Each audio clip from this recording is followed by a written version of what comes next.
And with school budgets coming up, the Massena School District is looking at what would be its biggest budget ever if passed. As voters weigh that, they will also decide on a capital project as well. 7 News reporter Thomas Caffarella has more.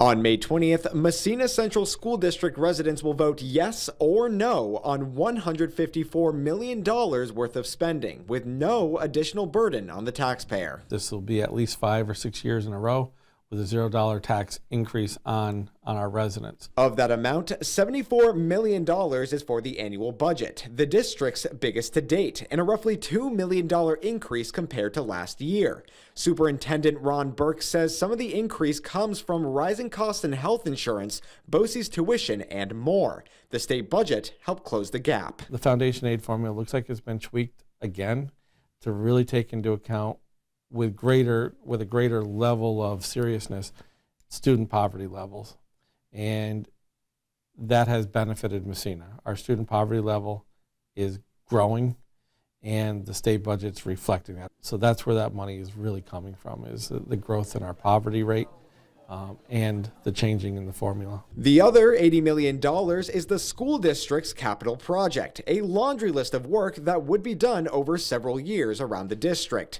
Some examples include a new HVAC system, a complete overhaul of the girls' locker room, and revamping the pool at the high school. Burke anticipates 92% of costs associated with the project would be covered by the state, leaving the district short about $6 million, which would be covered with savings. Right now in our capital reserves, we have about $15 million.